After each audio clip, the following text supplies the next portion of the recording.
Ukraine has claimed to have eliminated 690 Russian soldiers in the past 24 hours.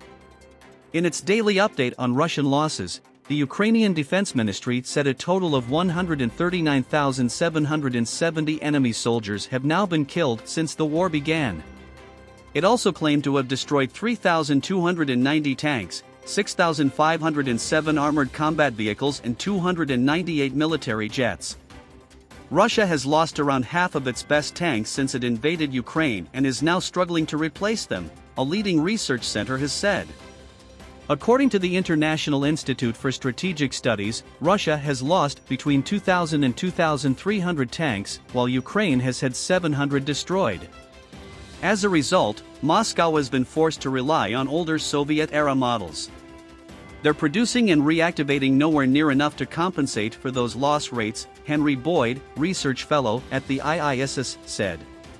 Their current armored fleet at the front is about half the size it was at the start of the war.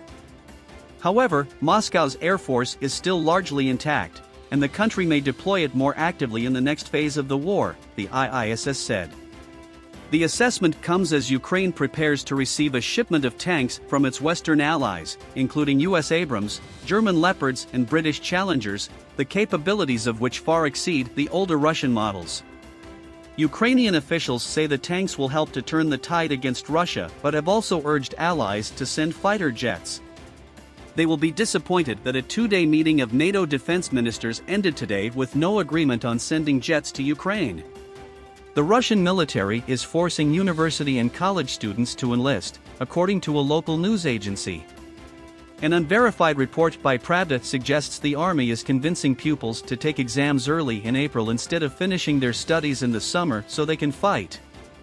Alexei Tabalov, the head of human rights organization Conscript School, told Pravda the military were making fools of 18-year-old boys who did not understand what they signed.